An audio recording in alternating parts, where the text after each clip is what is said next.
What's up, everybody? Gonna do something a little bit different in celebration of Bloodworld being done. Hey, okay, bloodworldtv.com, okay? Bloodworldtv.com. You can get some fly shit, okay? You see all the designs, they're perfected now, so please go there, support a brother. The shirts are fly, man. There be some real hip hop shit, okay? So check me out, bloodworldtv.com. And in honor of course, Rakim, hip hop, the whole thing, let's talk hip hop, okay? Hip hop at 50. Now, I wanted to talk about, well, it's hip hop at 50. I've been in the lab and been busy and things like that. So let's talk about the greatest hip hop songs about hip hop, right? Since we want to celebrate the 50 years. I'll start off with an honorable mention. This is an honorable mention. Joell Ortiz, Hip Hop. If you haven't heard it, it was kind of the song that I think kickstarted Joell Ortiz's career. So it's a pretty decent song, you know. It's probably still my favorite of his. This and Project Boy are the two songs I kind of remember from him. So shout out to Joell Ortiz. Moving on. Okay, so that's an honorable mention, but this is top 10, okay? So in number 10 spot goes to, of course, I mean, come on, Rapper's Delight. You gotta give it to Rapper's Delight because Rapper's Delight is the song that kickstarted like hip hop in the mainstream, anyways. At least people outside of South Bronx or New York City even knowing about rap. And it's funny because even in the song is literally telling you what hip hop is about, right? This is not a test of we go rhyming to the beat. Like they're literally telling you that it's not some shit where people are just talking. They are actually on groove, right? They're explaining to you how this shit works, which I think is brilliant. I mean, if you think about it, right? It's a very smart way. It's an intro record into what hip hop is, right? Or at least the style of it, because you gotta understand, right? Like, this shit came out at a time when nobody was doing this kind of music at all. It didn't exist. So you kind of need to explain what it is. I'm sure people were like, what the fuck? Like, is this some kind of weird radio skit or test? It's like, no, this is not a test. We're doing to the beat, right? So, hip hop. They're telling you what it's about. Rapping over vocals. So, number 10 goes to that. Okay. Now, number 9. Stakes is high. I can't say that I'm crazy about this song. I gotta be honest with you.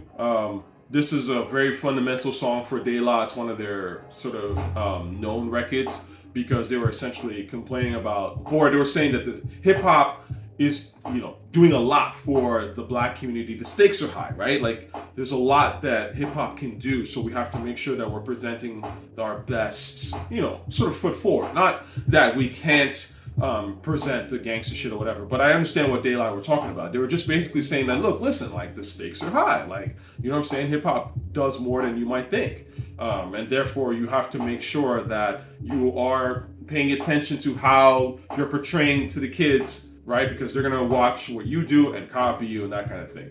So this song is important. Now, personally, it's not a song that I listen to from De La, being real with you, just for me, but I think the song is a good song. I'm more of a breaks kind of dude, That's my favorite De La record. But shout out to De La. De La got a ton of songs, you know what I'm saying? And shout out to, of course, Trugoy R.I.P. You know what I'm saying? A plug one, plug two in your dome like Trugoy, the Fugees. Anyways, shout out to them too. Now, in the number 8 spot, of course, this was my shit. I mean, one of Royce's best songs, easily. Famous, we all know the song, hip hop. It's hip hop. Anyway, so this I would say is in my number 8 spot. I actually remember when this came out. I mean, I also remember when Boom came out, but again, I remember when this song came out, and I want to say this was 2004 around that time, and obviously instant classic, loved it. And I remember thinking to myself, like, yeah, man, like it just felt like we had to, really love songs like this in a sense. Not that anybody was forcing us to, but it did feel like we gotta preserve this rap shit because rap was changing. and not in a good way. Do you know what I'm saying? It was getting very, very pop. It was moving away from what made hip hop cool. You know, just that the hard beats and the rhymes that came from your dome, like you were just saying how you felt about things. And so when Royce came out with this, it was definitely felt like a breath of fresh air. Very similar in the feeling to when I heard AZ's The Come Up. Although that came out a little bit later, and at that point it kind of felt like, man, this rap shit's kind of dying, man. This is like, it's never gonna be this good anymore. You know what I'm saying? It's kind of like the Twilight, you know, years. Anyway. So, Royce, the 5'9". And now we go to the next one. This one, obviously, Tupac, my favorite. I think this is probably my favorite Tupac record, period. I remember hearing this at the first time because this was a little bit before when I got into Pac, right? Remember, I'm an 80s baby, so when I got into Pac was All Eyes on Me. I say, I wouldn't be here today without the old school didn't pave the way. Classic. So really the first Pac I ever heard was, you know, Pac had just died, so I heard Changes, you know, Machiavelli, right? Hail Mary, you know, like that was kind of All Eyes on Me. That was kind of the Pac that I heard, and then going from there forward, because that's when I was really getting into hip hop heavy. But this older stuff, again, this is pre-internet. I wasn't really up on this shit. It's not until I think I was living in Montreal in the early 2000s, and somebody played this at a club, and I was like, yo, this shit is hard. What is this? They're like, oh, it's Tupac. I mean, and you could tell it was Pac, but I was like, which Pac? And they were like, oh, it was Me Against the World. And so, anyway, this song is fire. Really love the record and how Pac shouted out the legends, you know, that inspired him to rap. I came in the door, said it before, that was the shit. And he's right. I mean, it really was, you know. So, anyway, moving on. Either way, this is obviously next on the list. About hip hop crossing over. Shout out to EPMD who did the crossover. This is another sort of song in that vein. I prefer this one, but the EPMD one is dope too. This is easily one of Gangstar's best songs. Okay, Gangstarr has a lot of great songs, but this one is near the top. You could even argue that it is the best Gangstarr song, period. So I love this record. This is easily one of my favorite Primo beats ever. I've done a video talking about my favorite Premier beats, so feel free to check that out. Everything about this beat is phenomenal. Obviously the melody, that the drum patterns, the beat, that shit is nuts. And Guru killed it. Like, you know, Guru, I didn't put him in my top 50 MCs list. I mean, again, a bit of an oversight, possibly, because I do think Guru was ill. You know, it's hard to really rank 50 of the greatest. You know, obviously, there's certain people that are just automatically, you're like, yeah, this is easily someone who's top 50. Guru, to me, he was, you know, he's one of the dopest to ever do it, but I don't know if he's necessarily in top 50, but I'm definitely not beyond top 100, if that makes sense. You know what I mean? Like, he's definitely in that top 100 greatest rappers list. But anyways, Guru murdered this. So shout out to Guru, RIP to the Guru, rest in peace, and shout out to his family, man, and to Premier, of course, who seems like a really cool cat.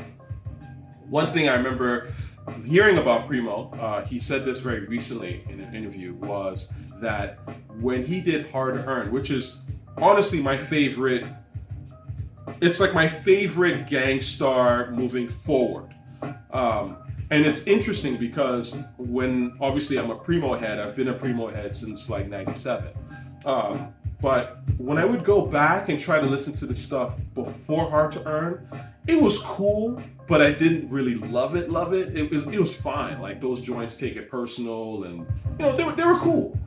But I noticed that Hard to Earn was a little bit more left. It was a little bit more, you know, the beats were harder to me and a little weirder. And I always used to wonder, like, you know, why was that the case? Is it because, like, RZA came out the gate and kind of inspired people to go left with it or whatever? And Primo just recently talked about how, like, Hard to Earn really was a shift for him. production-wise, because prior to Hard to Earn, he was doing the jazz loops and stuff, and he kind of felt, or at least the critics were saying that, he's the jazz guy, like Guru, Gangstarr, they're the jazz rappers. And he was just like, man, this is getting corny. I'm sure people were biting them, so that got corny. And so again, the great artists that these guys are, they're like, okay, we got to switch it up. Let's just go even more left. Let's just go even more raw with it. And, he came up with this new sound, updated the formula, and this is kind of essentially what we associate with being the Primo sound, is on Hard to Earn. So shout out to Primo and Hard to Earn. I love that song, The Planet. Every time it takes me back to living in Brooklyn. And speaking of Brooklyn, actually, I'm gonna be in New York shortly, man. So in about a month from now, September 11th, you might find me in Brooklyn. So shout out to Brooklyn. Now, on this list, Naughty by Nature, Hip Hop Hooray, of course, has to be on this list. One of the greatest songs by hip hop. Now, I arguably did something here where I put the remix, the Pete Rock remix, instead of the original. I just always like the remix more. I just like the feel of it, man. The original's fire, don't get me wrong, it's dope, classic. I just like how Pete did this shit, man. You know what I mean? Like, it's just like, yo, Pete killed this, man. So, anyway, one of the great rap records. Shout out to Naughty by Nature, Jersey. Shout out to my family in Jersey and all that. And, always loving Jersey.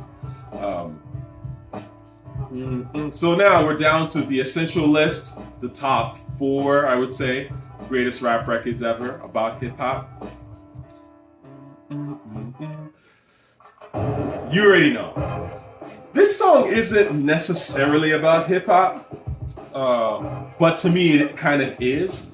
So the brilliance of this, again, I can't give enough props to Made You Look, but this beat is phenomenal to me. Because it took basically arguably the oldest rap beat ever, right? Apache, or one of the oldest breakdancer, b-boy loops, whatever, and brought it into the modern era while, taking it back to the old school. And then Nas just killed it, right? So when you hear this, you hear graffiti, you hear the trains, you see the graffiti, you know what I mean? Like, it's just, this is hip hop at its core, like the genesis almost of rap, right? Talk about Nas, Illmatic. I mean, Nas has done this. Again, this is why when people talk to me about how, you just want Illmatic, like you stuck in the past, it's like, I know that these are goofies who don't understand Nas and they don't even listen to Nas. Because the truth of the matter is that every single time Nas has gone back to the Illmatic blueprint, he has gotten more and more fans. So it's a no-brainer. I mean, he's literally done this a million times. Like, after Illmatic, he had that little thing with whatever it was written. Then Nas's was back to that Illmatic vibe. Stillmatic, back to that Illmatic thing. Lost Tapes, Made You Look was that, again, almost like the Genesis, right? That Genesis skip on Illmatic, but just freaked. You know what I mean? So when Nas has gotten back to that essence, that thing that just motivates him, because he is 50, right? He's as old as hip hop. So obviously it means something to him, right? So when he goes into that mode, he creates the craziest shit ever. So it's like, why would I not want him to go there? Because that's clearly what he's very good at. Anyway, great song. The video, obviously, all the different boroughs, although Staten Island wasn't really mentioned, but all the different boroughs and how, obviously everyone contributed to rap, the genesis of rap. So I think this is one of the greatest songs about hip hop on the low. Moving on. Third place. This one, obviously I've talked about this before. Fake records. Yo, this shit is hard, man. Chappelle even used it for his TV show, so you already know about this. This is a classic. I don't need to talk about this much more. One of the greatest songs about rap. It's bigger than hip hop, and that's the fact. It really is, man. Like, it's not just bars, it's not just beats, bro. You know what I mean? It's about us, okay? The world. Not just black folk too, but I mean, obviously it's about us, especially because we created that shit. But the fact of the matter is that it's about the world in general. It's bigger than hip hop, right? If we don't catch big, we don't catch Biggie Smalls and them, they gonna get this all. Anyway, so classic Joanne. Anyway. You might be surprised for me to put this in second place. This is one of the greatest songs about hip hop, without a doubt. Some would even say it's number one. Okay, that's fine. Again, a lot of these songs that I've mentioned could be anywhere really on this list, in my honest opinion, because they're just that great. But obviously, this is the one that really kicked off Common's career in a way. People took him seriously, and he was saying some real shit. You have to understand, part of the culture, we have noticed certain things about rap and how rap has changed, you know what I'm saying, and how pure rap used to be to a certain degree. Even though, funny enough, rap was arguably never fully pure, right? I mean, you had the Sugarhill gang who came in and stole Kaz's lyrics, right? And they were the very first major rap record that anyone heard. So right away, the fraud was there. But I think hip hop has always found ways to take it back to the real. You know what I'm saying? Even when some real, some fake shit pops off real quick, it's like, no, all right, we'll take it back to the real. You know what I mean? And I think that when Common was making the song, he was feeling probably like, nah, shit is changing for real. Like, the fake is now starting to really, really win, and we're not being able to take it back to the real as fast as we used to be able to. You know what I'm saying? And obviously, he was, pretty prescient in that regard. He was forward thinking, because hip hop is fake now. It's 100% the fake shit.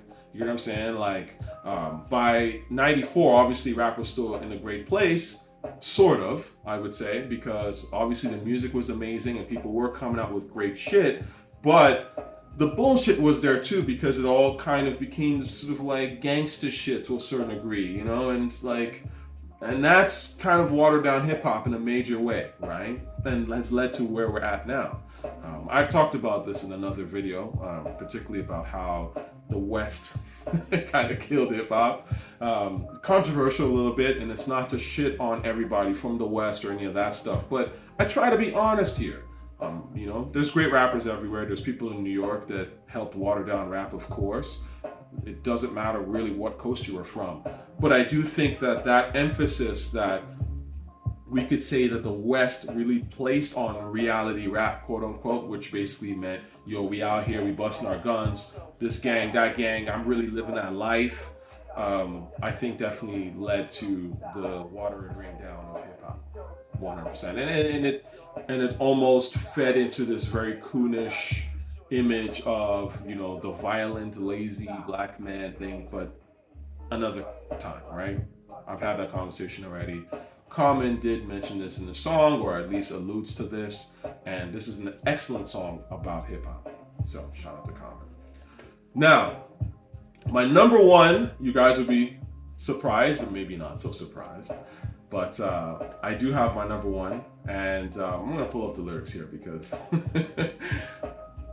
most people wouldn't necessarily put this in the number one best song by hip hop. It's a bit of a morbid choice, but to me, as time goes on, and honestly, this is to me so real, and that is, da, da, da, da. It goes 1 for the treble, 2 for the time. Yo, Mos Def killed this. Okay, this to me is arguably the greatest song about rap, because Mos Def went from the ancestors and brought it back to modern day, like the whole shit. Let me look at some of these rhymes, right? Because there's a few of these that just, yo, when this dude said, hip hop is prosecution evidence and out of court settlement. Add space for liquor. Sick without benefits. And he did the Melly Mel kind of thing like that. Cold Crush, old school shit, but did it in a way where he was actually explaining the sickness and shit like that. Like, That's genius. I'm sorry. That's brilliant. That's fucking brilliant. Luxury tenements choking the skyline, right? It's getting treetop high. Like, bro, stimulant and sedative, original, repetitive, finally competitive, a school unaccredited. I mean, yo, listen. The one that really kills me was, oh my God, hip hop went from selling crack to smoking it. There was a line in here that really killed me. The the wartime snapshot, the working man's jackpot, a $2 snack box sold beneath the crack spot, Olympic sponsor of the Black Glock. Gold medalist in the back shot. Oh my God. And then he's like, hip hop will simply amaze you, praise you, pay you, do whatever you say do, but black it can't save you. Oh my God, man. And I have to say, hip hop at 50, I think Mos Def has been proven right. Hip hop to me is at a standstill, man.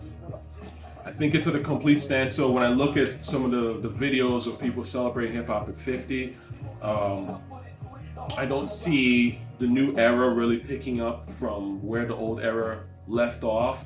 And also, even sometimes when I'm looking at some of the stuff in the old era, I'm like, y'all dropped the ball, you know? And again, I'm an artist, but I'm not a rap artist. So you can I am just a critic on the outside, okay? And it's easy to complain about shit and then to actually do it. I get that, okay? Trust me.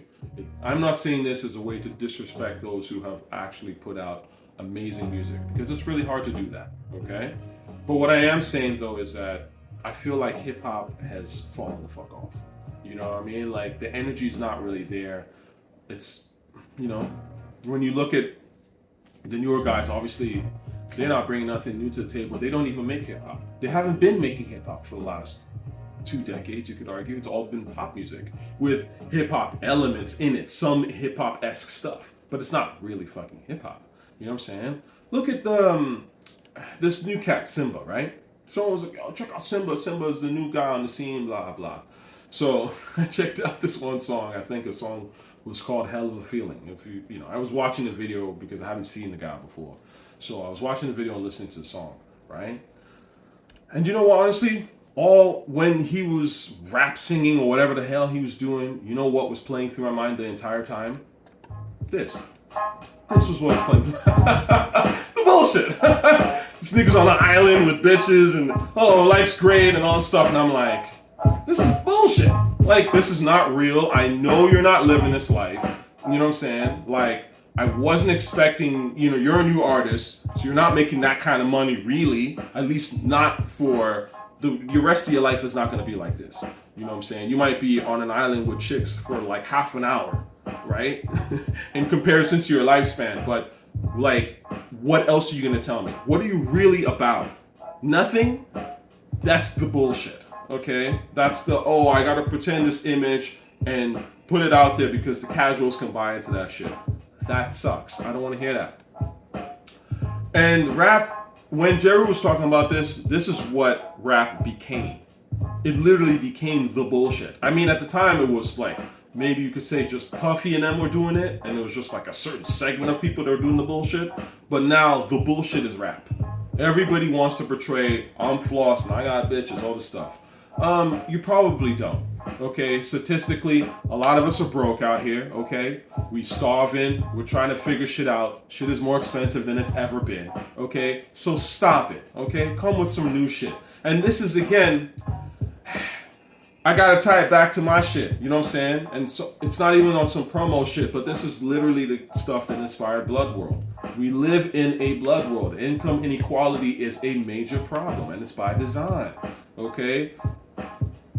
As a lot of these companies consolidate and squeeze the resources and squeeze labor, they pay you less, right? Or if, you know what I'm saying? That's just, and there's wage theft and all that shit affects your bottom line. It means that you can't take as much away home that you can use to feed your family. So that means you gotta live in poor neighborhoods, if you can even afford to live in a house or whatever. And then that leads to, there's just all these things, right? So I want to talk about this shit because it's important. It's a global thing. It's not even like it's just a Canadian thing. It's a very global thing. This is what's really going on.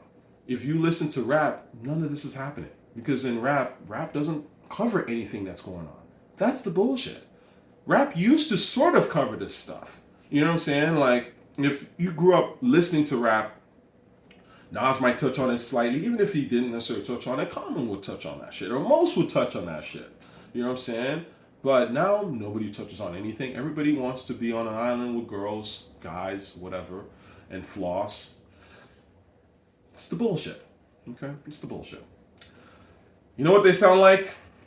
Them and their stands? Broken people. Shout out to Thomas Newman. So that's where I feel like hip hop is at right now, man. It's just in this sort of weird, comatose state.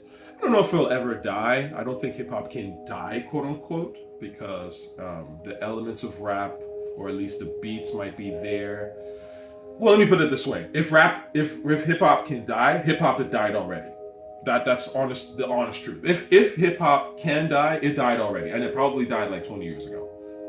If hip hop is not dead, then it's just comatose as hell, and it can never die, but it can be comatose for a very, very long time until people try to revive it. Okay? So I think my message, if I have a message to those who do hip hop and the hip hop community, is that we've got to figure out a way for hip hop to do better. Not just in the messaging, but again, you look at the pioneers, a fair amount of them are fucked up. You know what I'm saying? They contribute to this culture. They don't have health insurance, right?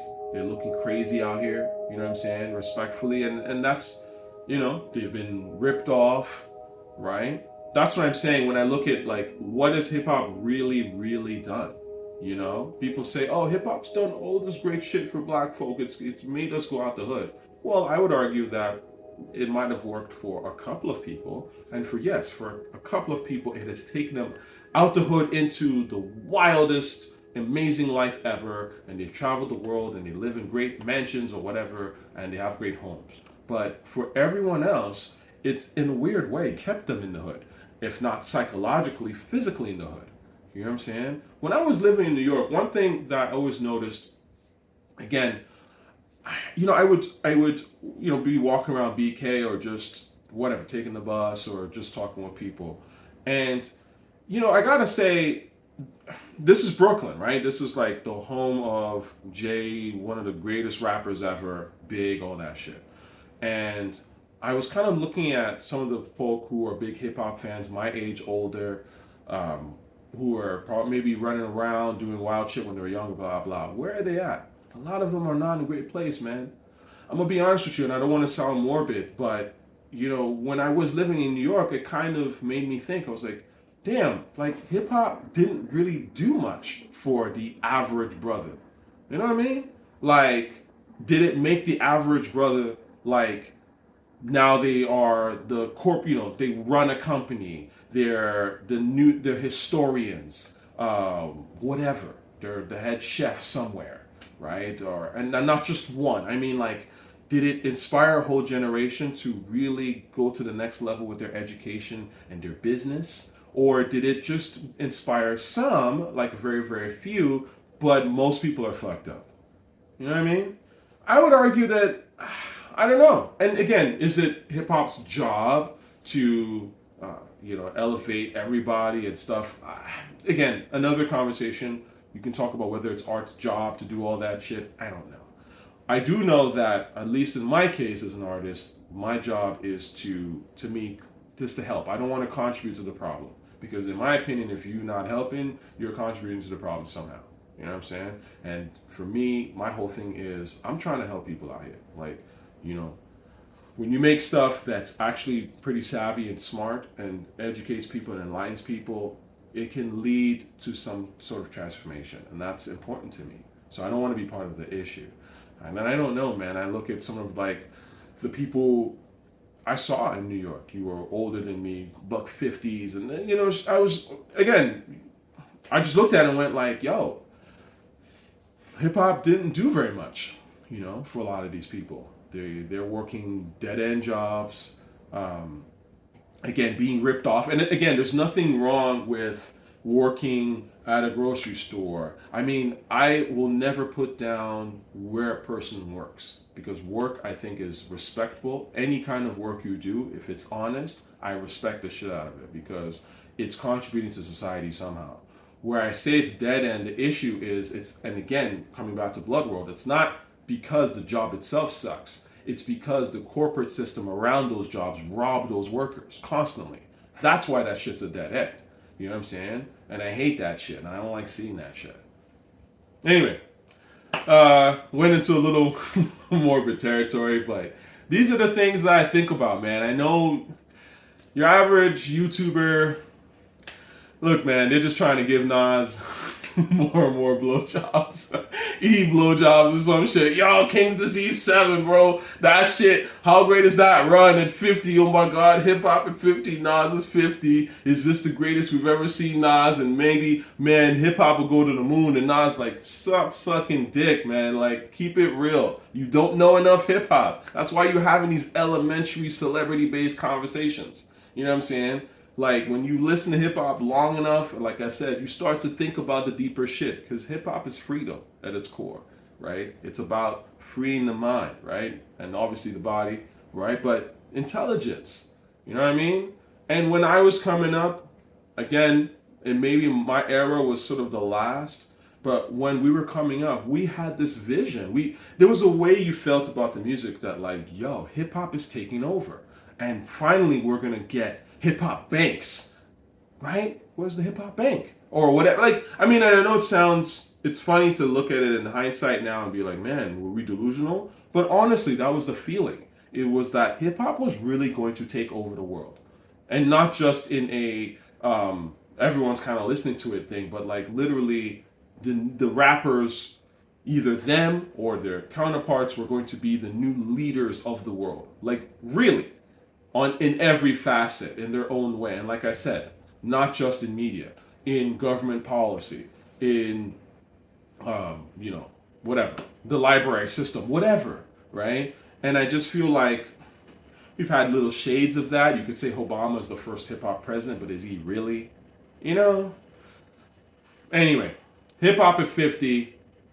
Let me know what you think, all right? I love y'all. And like I said, bloodworldtv.com, okay? bloodworldtv.com. Check this out. I got some cool shit, man. You know, I put a lot of work into this just for y'all. And, holla at your boy, okay? Love you. Peace.